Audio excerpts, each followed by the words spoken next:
안에서 연합하여 확실한 이해의 모든 풍성함과 이해의 모든 풍성함과 이때 풍성함을 얘기하면 자, 주님으로 인해서 풍성함은 우리가 경험을 해야 알게 되죠.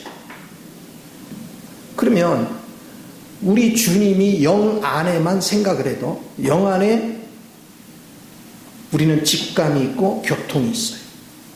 그리고 그 안에는 양심이 들어있어요. 이걸 경험해 봐야 돼요. 교통이나 직감이나 양심에 이런 주님 안에서 접촉이 됐을 때에 그 모든 걸 경험해 봐야 돼요. 경험해 보지 않으면 내 개인적인 천연적인 양심하고 주의 영에 사로잡혀 있는 양심하고는 질적인 차이가 있어요. 교통도 직감도. 그런데 우리는 단순하지가 않아요.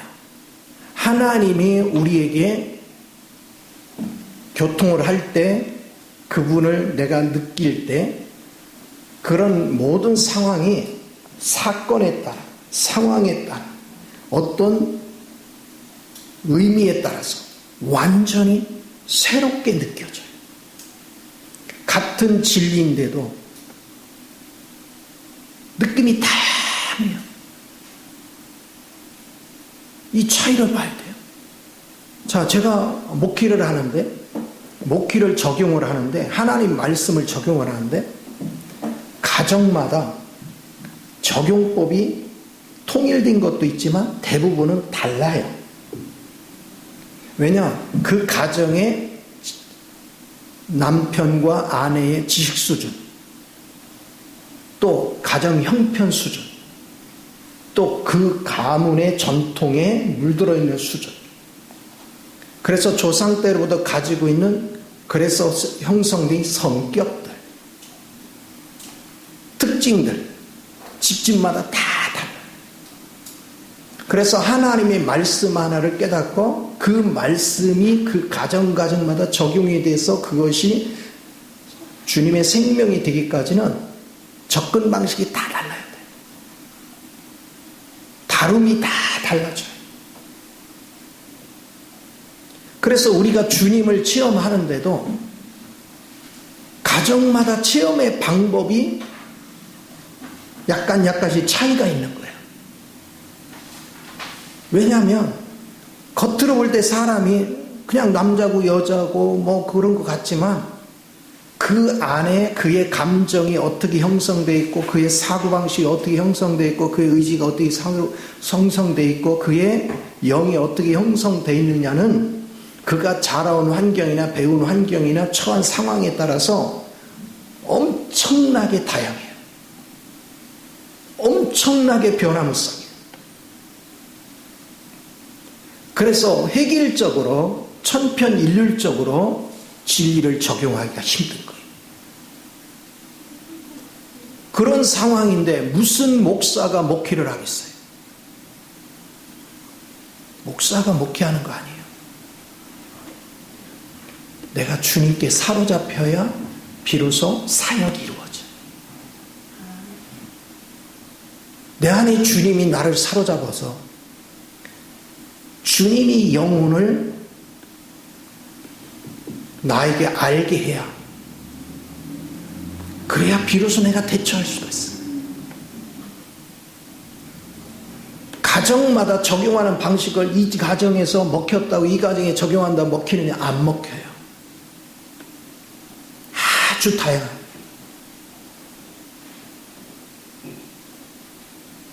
또 육체 상태도 어떤 사람 건강한 사람, 어떤 사람 약한 사람, 어떤 사람 병이 있는 사람, 어떤 사람은 좀 몸이 좀 게으르고 늦은 사람, 어떤 사람 빠른 사람, 뭐 다양해요. 그런 사람 어떻게 대처할 것이냐? 그래서 우리가 그저 설교라 하는 게 목회가 아니다. 영혼을 놓고 진중하게 기도하다 보면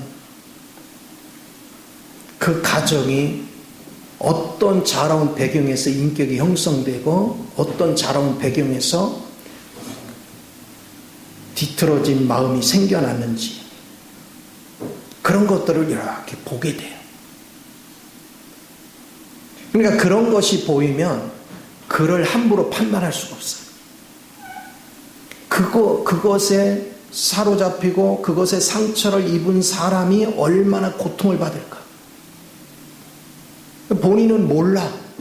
내가 이렇게 해서 뒤틀린 환경 때문에 내 인격이 잘못 형성되고 한 것을 잘 몰라. 근데 그게 보이면 그 사람 판단하고 정죄하는 게 아니라 긍휼한 마음이 생기는 거예요. 자신도 모르게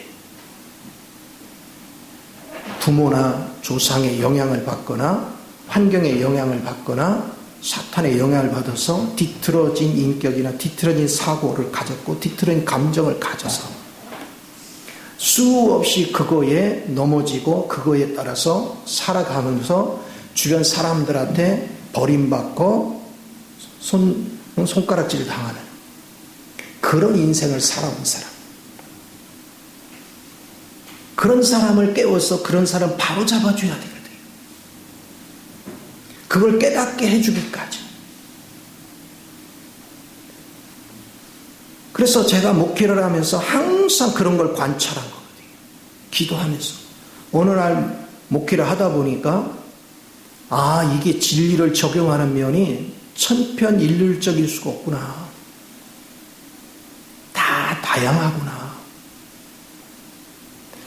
우리가 그 배추김치를 담을 때도 옆에서 이제 요즘 도와주다 보니까 내가 이제 좀 깨우쳤는데 그냥 나는 배추 하면은 배추인 줄 알았거든요.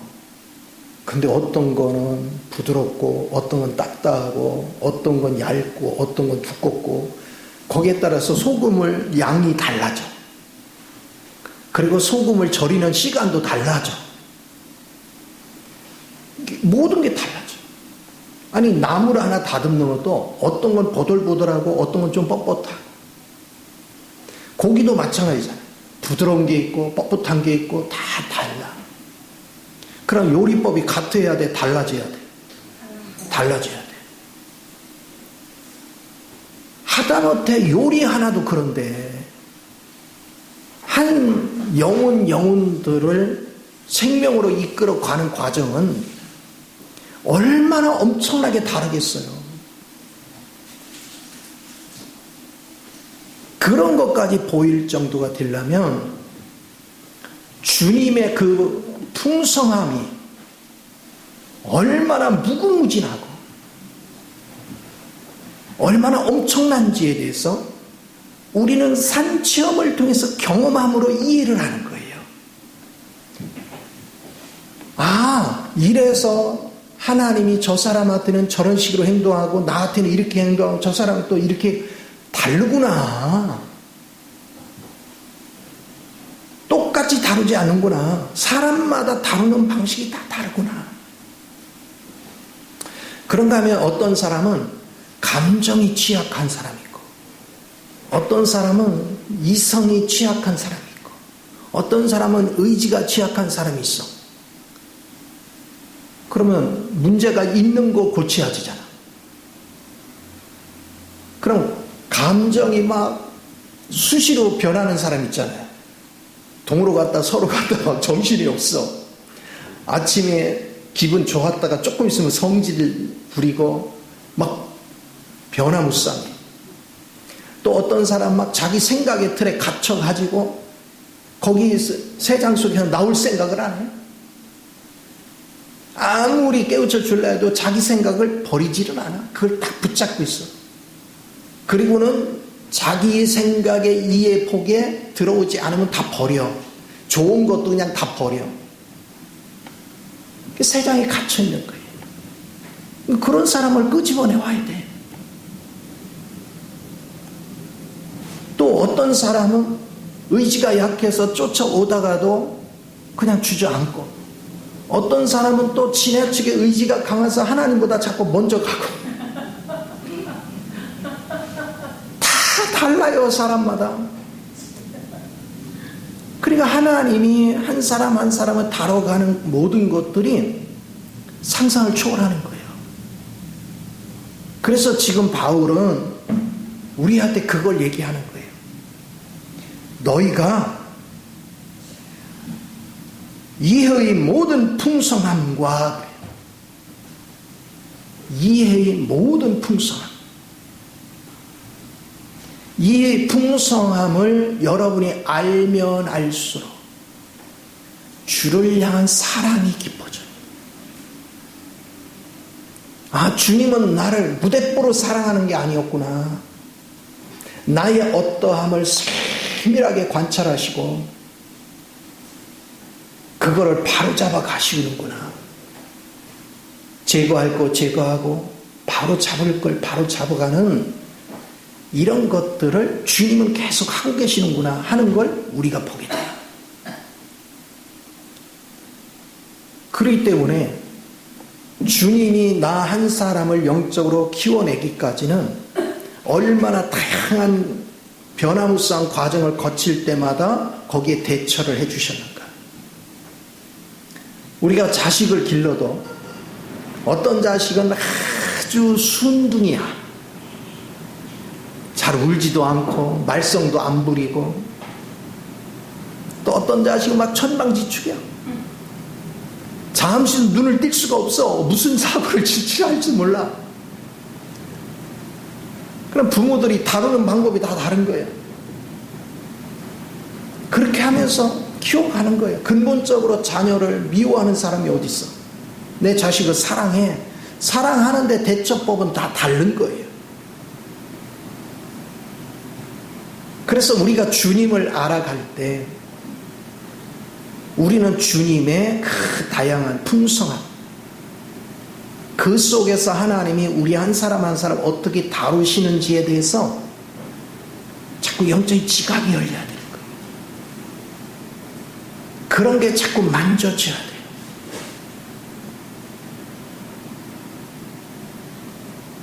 그걸 알아가야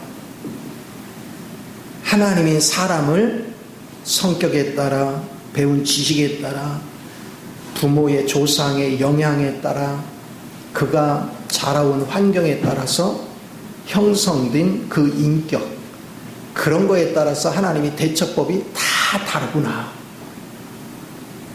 그런 걸 알게 됩니다. 그러면 그렇게 대처할 수 있는 지혜와 역량이 주님 안에 무궁무진한 거죠. 그런 주님을 내가 경험하고 그 주님을 알면 알수록 우리는 그저 하나님을 내가 감히 이러쿵저러쿵 논할 수가 없어요.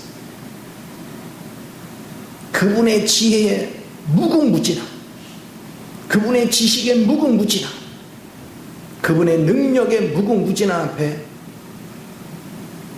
우리는 할 말을 잃어요. 다만 주 뜻대로 이루소서. 우리는 그 고백 외에는 할 수 있는 게 없어요. 그런데 우리들이 하나님을 모르면 자꾸 뭐 하게 되죠? 다른 사람하고 비교를 하면서 하나님이 나한테는 왜 이렇게 하시고 저 사람한테는 좀 순하게 다루는 것 같고, 그렇게 느끼는 거예요. 나는 너무 심하게 다루고 저 사람한테는 너무 순하게 다루시는 것 같아. 그래서 은근히 하나님 앞에 화내는 적도 있단 말이에요. 그게 왜냐? 오해하는 거예요. 하나님을 오해하는 거예요.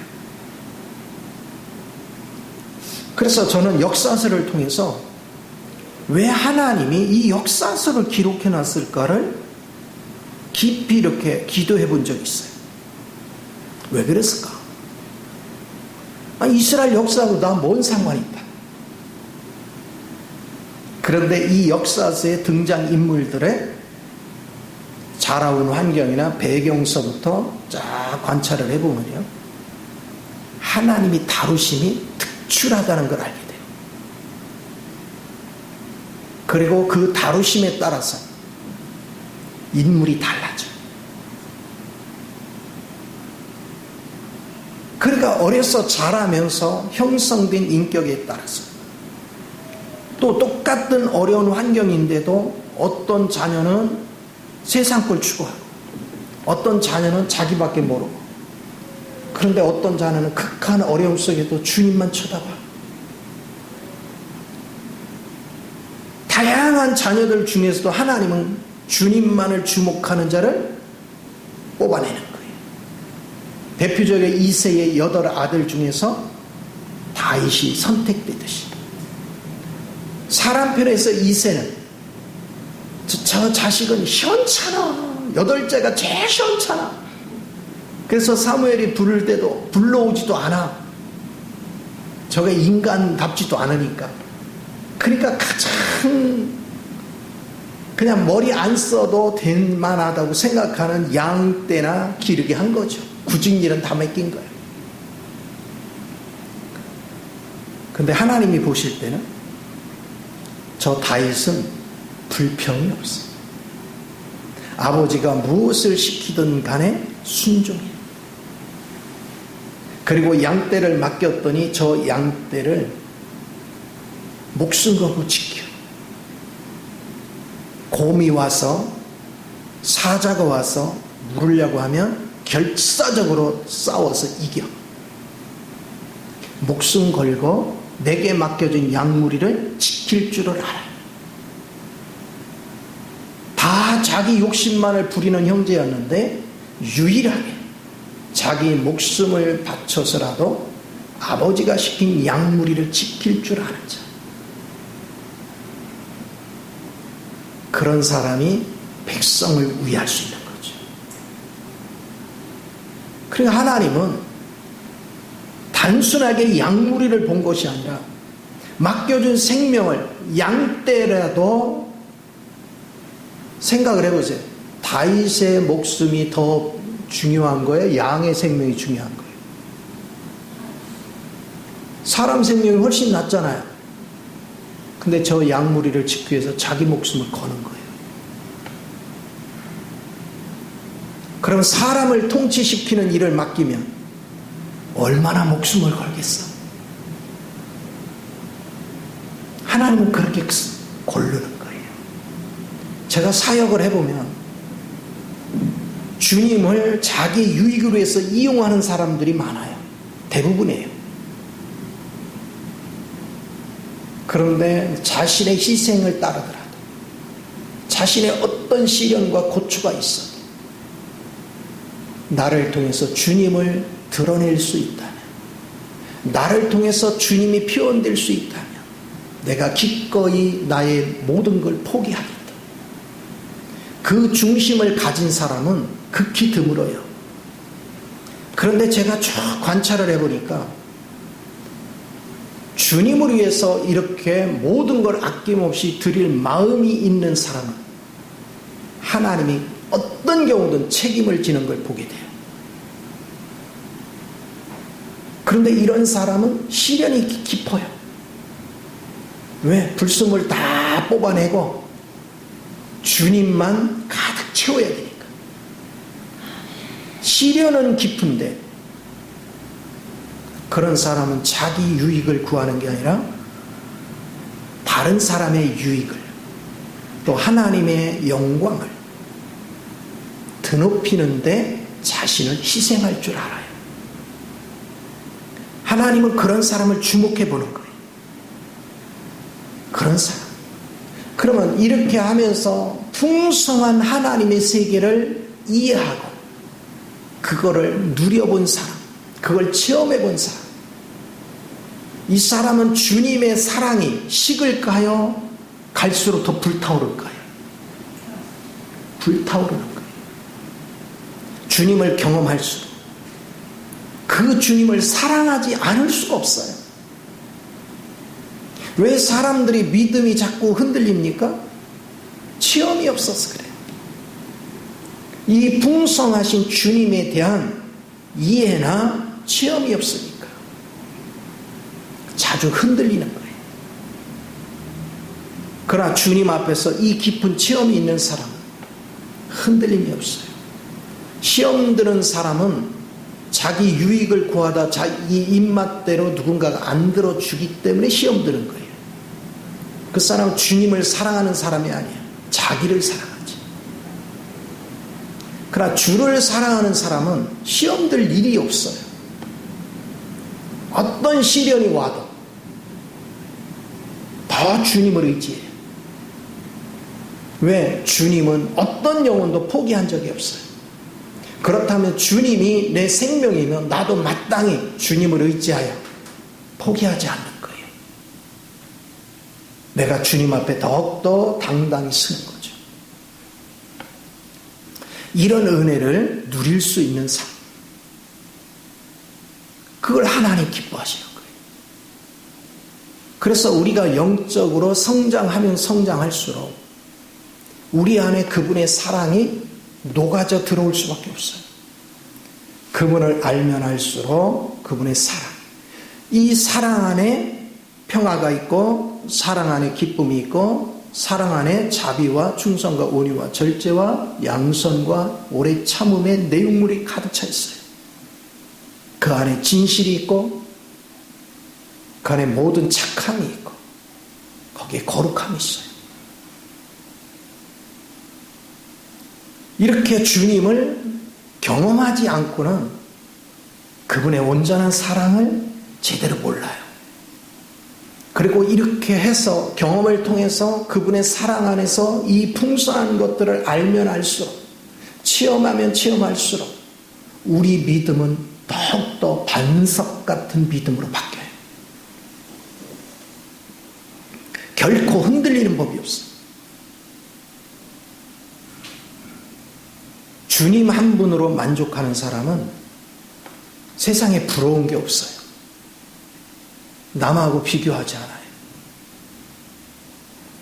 다른 사람이 물질이 많고 나는 아무것도 없어도 하나도 부럽지 않아요. 왜냐? 내 안에 계신 주님이 저 재물하고는 비교거리가 안 돼. 상대가 몰라서 그렇지 내가 누리는 이 하나님, 그 부요함이라는 건 말로 표현해야 안 돼요.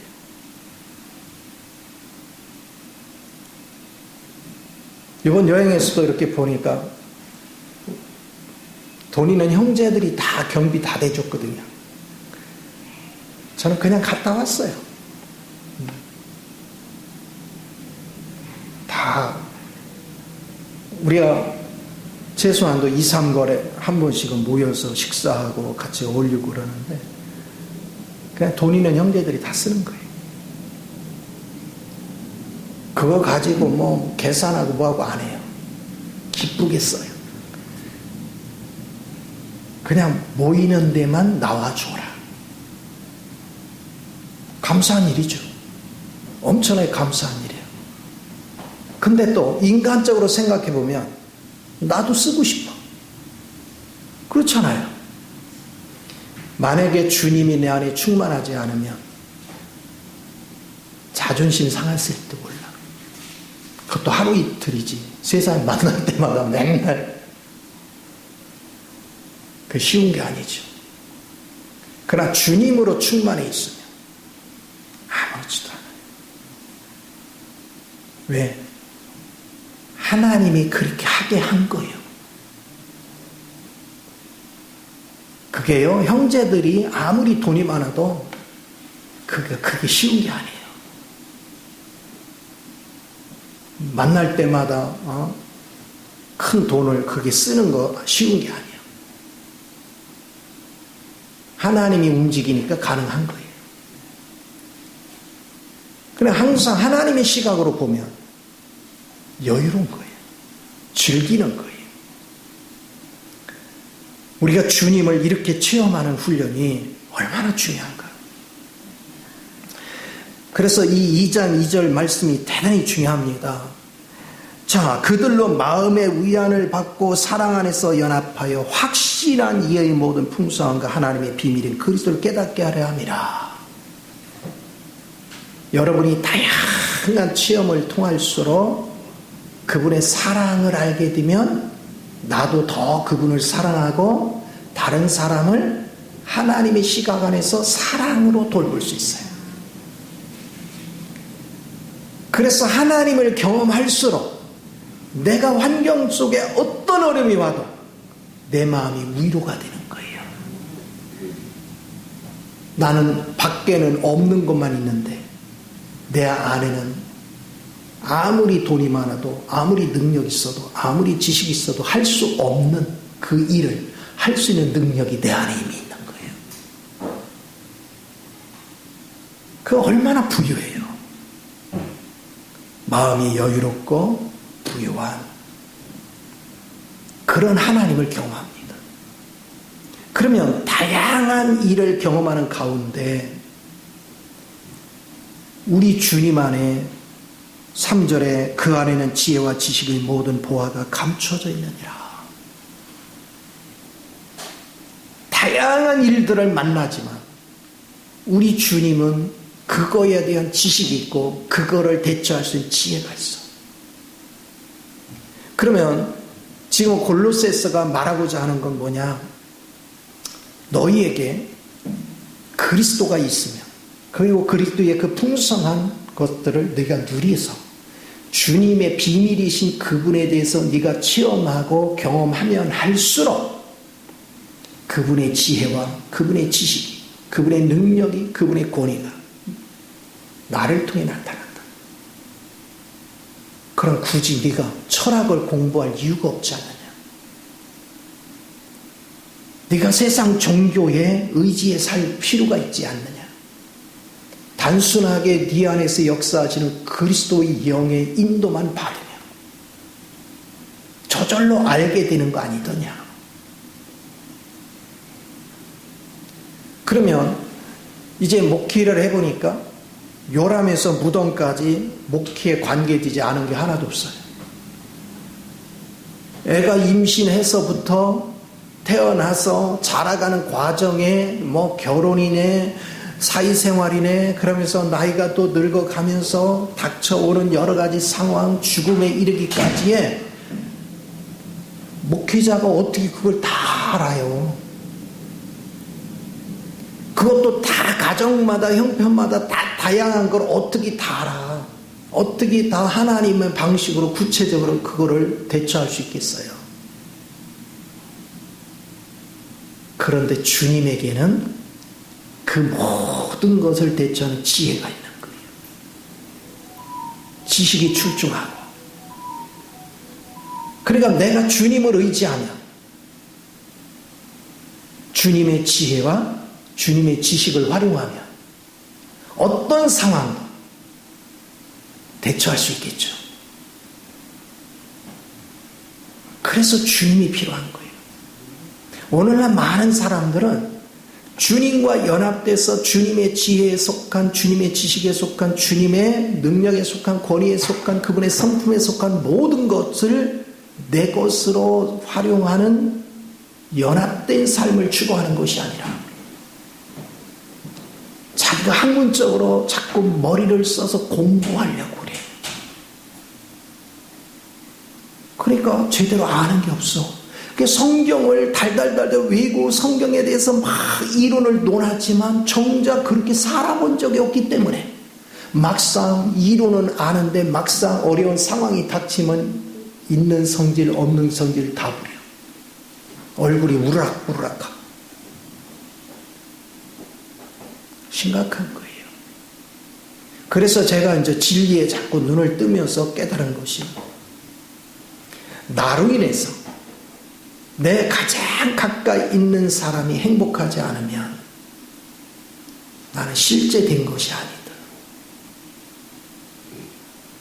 내가 그리스도의 실제를 산다면 내 가까이 있는 사람일수록 가장 행복해야 돼요. 나로 인해서 즐거워야 돼요.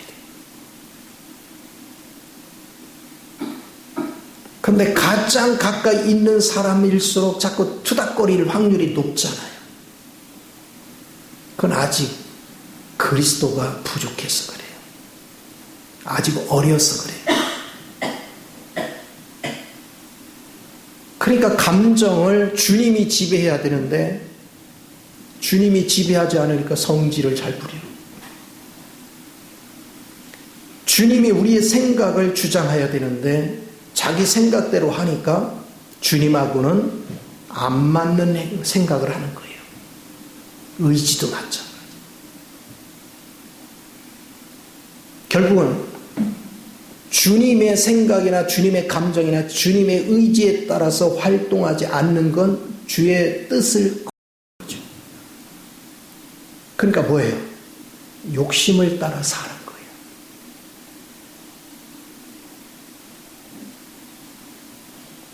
주님에게 응답이 없는 이유가 크게 두 가지가 있다 했죠.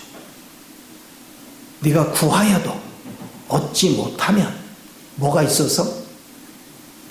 기도하지 않았거나 정욕 때문에 네 욕심을 따라 구하니까 응답이 없어요.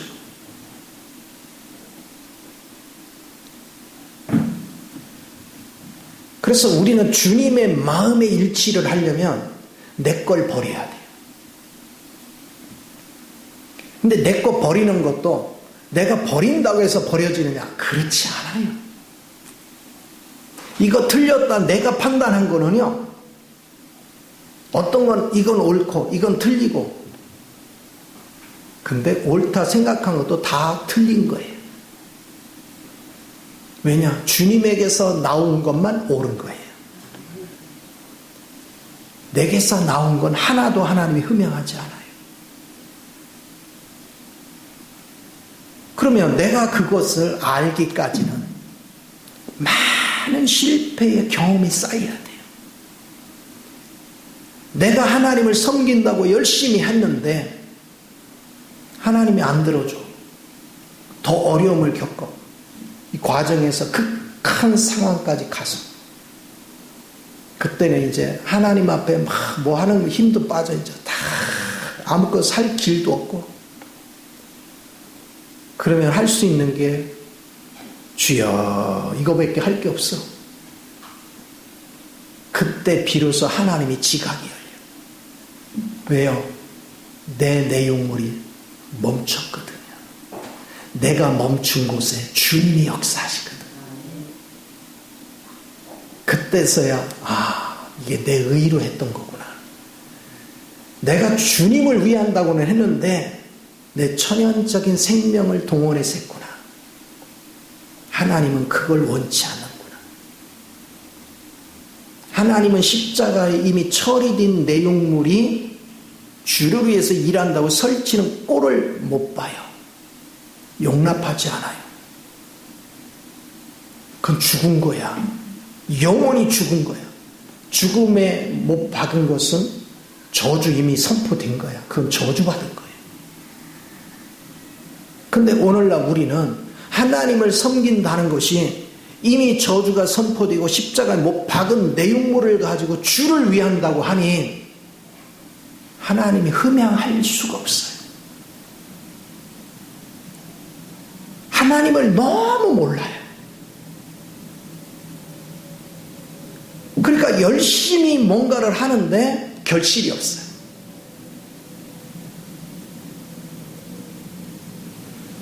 제가 그래서 마산서 20년의 생활을 되돌아볼 때 난 정말 최선을 다했거든요. 좌우 보지 않고 오직 주를 위해서, 영혼을 위해서 목숨 걸고. 근데 시간이 지나서 하나님이 나의 눈을 열어 알게 했을 때는 내 열심이었구나. 내 열심이었던 거예요. 우리 하나님은 내 열심을 깨부시기 위해서 20년을 나를 소진시킨 거예요. 근데 그것도 모르고 나는 내가 열심히 했으니까 하나님 인정해 줄 거야 생각했어. 근데 그걸 멈추게 하려고 하나님은 나를 극한 상황에 집어넣었죠. 그 속에서 깊이 인식을 했어. 나로 시작된 모든 것들은 다 망하는 거구나. 로마서 10장 3, 4절에 이스라엘 백성이 왜 망했다고 그래요?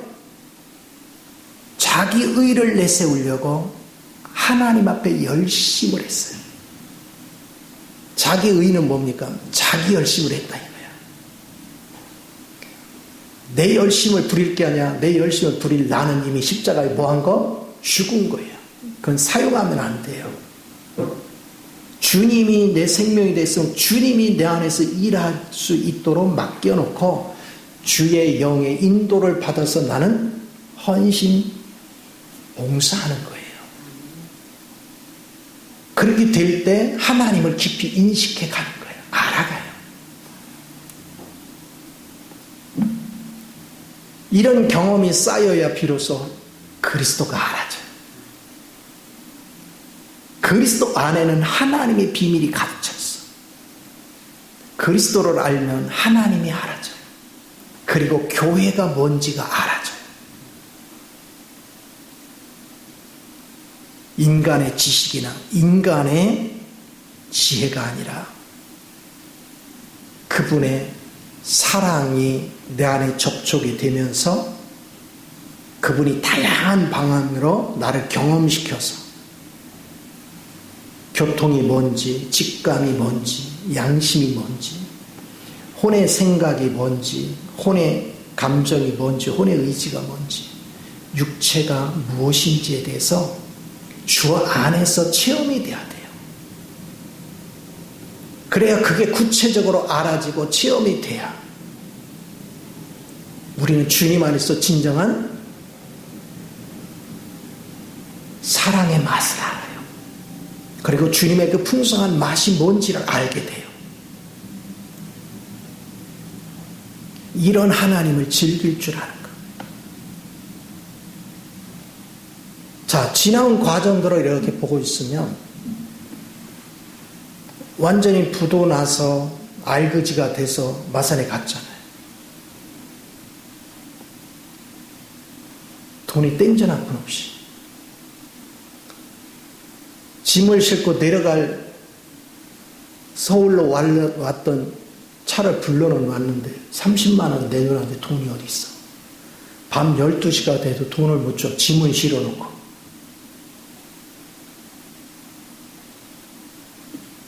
그럼 우리 막내가 밤 12시 반에 얘도 그때 굉장히 어려울 때인데 형이 이 처지에 있다고 하니까 그걸 구하러 다니다 밤 12시 반에 구해온 거예요.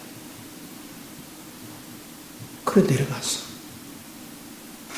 나는 목회 경험도 없어. 아무것도 없어. 그런데 보세요. 교회가 개척이 되게 역사하신 분도 하나님이시고 나 먹고 살도록 하신 분도 하나님이시고 성도들을 이끌어 온 것도 하나님이시고 말씀을 알게 하신 분도 하나님이시고 그리고 나로 하여금 하나님이 일하심의 역사를 체험하고 경험하도록 역사하신 분도 하나님이시고 그때는 내가 열심히 하는 줄 알았는데 하나님이 다 하신 거야. 무식하면 용감하다고 내가 열심히 했다고 착각한 거야. 내가 이렇게 열심히 했으니까 하나님은 당연히 나한테 상을 주셔야지. 나 상 받기 위해서 열심히 했는데. 근데 나중에 보니까 하나님이 흠양할 수 없는 가인의 제사만 열심히 드린 거예요. 그것을 알기까지 20년 세월이 걸린 거예요. 영적인 지각이 열린다는 거. 누구 한 사람 나한테 이런 경험을 얘기해 준 사람이 없어요. 스스로 산체험을 겪고 스스로 하나님의 깨우침을 통해서 성경이 자꾸 열려져 갔죠. 그걸 알기 전에 워치마니가 막 영의 사람이니 뭐 아무리 읽어도 이게 뭔 뜻인지를 모르겠더라. 근데 이제 하나님 앞에 체험되어 오다 보니까 이제는 그게 싹 알아. 아, 이게 이 얘기, 이런 얘기였구나. 그게요. 목회한 지 한 5년쯤 가니까 그게 알아져요. 워치마니의 책들이 알아지는 거예요. 아, 이 양반이 이런 체험이었구나. 그 전까지는 하나님이 계시를 열어줬어도 이론으로만 아, 그래? 그랬지. 경험된 건 없는 거예요. 그게 경험돼서 내 살이 되고 피가 되기까지는 20년 세월이 걸리더라. 그리고 지금은 이제 그 안에서 조성돼 가는 거죠. 20년 세월은 경험을 통해서 깨닫는 과정이었다면 그것이 내 안으로 짜여지고 조성되는 과정은 이제는 20년이 지난 다음부터 조성돼 가는 거죠. 그래서 영의 세계라는 것은 성경만 읽는다고 되는 게 아니에요. 기도만 한다고 되는 게 아니에요. 그러면 이걸 알도록 누가 열어주셨어요? 하나님이. 그럼 하나님은 저한테 왜 열어줬을까요? 그 하나님을 알고자 간절히 사모했거든. 그리고 그 주님을 알려고 간절히 구했고, 그리고 주를 위해서 최선을 다했죠. 내가 육으로 했지만 그 중심에 최선을 다하는 나의 모습을 하나님이 기억하시고 나에게 그 길을 열어준 거예요. 모세가 유대인인 자기의 백성들이 애굽에서 고난받는 걸 보고 왕궁에서 자랐지만 자기 백성을 잊지 않고 구원하고자 하는 뜨거운 열정이 있었죠. 그런데 자기 열심으로 하다가 제어한 것이 살인죄를 범했죠. 그래서 하나님이 그는 무서워서 왕궁에 잡히면 자기가 죽으니까 무서워서 광야로 갔지만 실상은 광야로 이끄신 분이 하나님이신 거라. 거기 가서 40년 동안 자신을 다 잃어버리기까지 40년 걸릴 줄 누가 알았겠어. 그리고 40년 후에 인생의 수명이 70년이요 강건한 80년이라는데 자기 이제 80살이 됐어. 이제 죽을 날인데 죽을 날이 임박했는데 하나님 앞에 선택돼서 40년을 더 쓰임받을 줄 누가 알았어? 하나님이 다 하신 거예요. 오늘 내가 주님에 대해서 열리는 것도 내가 잘나서가 아니라 하나님의 계획 속에 있었던 거예요. 모세는 40년을 잡았는데 나는 20년 잡았어. 앞으로 또 얼마나 더 잡을지 모르겠어. 그렇게 하면서 알아가는 거예요. 그러니까 하나님의 세계가 하루아침에 뚝딱 이거 기도하는데 번쩍번쩍 해가지고 알았다? 다 거짓말이에요. 절대 그렇게 될 수가 없어요. 주님의 빛이 오면 내 생각의 오류가 뭔지가 드러나요. 빛이 오면 틀린 게 드러나요. 그래야 버리는 거예요. 빛이 안 오면 몰라요. 내가 모르면 못 버려요. 알아야 버려요. 이런 것이 계속해서 경험되면서 하나둘 버리는 거예요. 그러다 보면 변해요. 그래서 세상에서 제일 무서운 사람이 누구냐? 안다고 생각하는 거예요. 성경을 자기가 메뚜기를 했고 성경을 안다. 내가 주님을 만났다. 내가 경험했다. 뭐를 안다. 그런데 안다고 하는 사람하고 대화하면 다 짜다야. 다 자기 의야. 하나님을 경험하지 않을 때는 그렇다면 그런 줄 알았어. 근데 하나님을 체험하고 나니까 저거는 은사에서 나온 거고 저거는 어쩌다가 뭐가 번쩍거린 경험이 한번 있는 거고 그 사람이 바뀐 건 아니야. 이걸 알아야 돼요. 우리가 천둥 번개 치는 건 알잖아요. 근데 천둥 번개가 내 안에서 살게 할 수는 없잖아. 그런데 주님의 빛이 와서 번쩍이듯이 내가 뭔가를 경험할 수는 있어. 근데 그 주님이 내 안에 생명이 되는 건 쉬운 게 아니에요. 이렇게 알고 경험이 돼야 풍성한 주님의 사랑을 우리가 발견하고 살아내고 경험하는 거예요. 그게 신앙의 깊이예요. 그래서 주님 안에 지혜와 지식을 이제 내가 활용할 줄 알면 우리 앞에 실패가 존재할 수가 없어요. 주님이 내 인생을 살면 실패가 존재하지 않아요. 대개 목회자들이 70이 되면 이제 은퇴들을 하잖아. 근데 나는 요즘 그런 생각이 들어요. 이제 겨우 이제 영적으로 터치가 돼서 좀 쓸만한데 그냥 데려가기는 좀 그래, 그렇죠? 그런 사람 세우기가 쉽지가 않잖아. 그럼 하나님이 앞으로 무슨 일을 시킬까? 그 기대가 되더라고. 이대로 버릴 것 같지는 않아. 이대로 수습시킬 것 같지는 않아.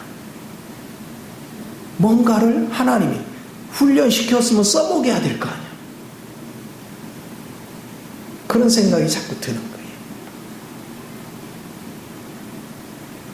그러다가 120도 더 살면 어떡하나 걱정이 되긴 하는데, 내가 이것을 말하면 아무도 교묘한 말로 너희를 속이지 못하게 하리라. 보세요. 이렇게 하나님을 체험하면 사람들이 나를 교묘하게 속일 수가 없어요. 모르면 속는 거예요. 내가 주님의 내적으로 실제가 없으면 누가 아주 진리인 양 막 포장해서 얘기하면 내가 경험을 안 했으면 고개 끄덕도 하는 거고, 의심스럽게 보지만 확증을 가지고 저건 아니다가 아니야, 나보다 저 사람이 더 많이 경험한 것 같고, 그럼 당하는 거죠. 사탄은 하나님보다 더 하나님같이 다가와요. 그래서 우리가 속는 거예요.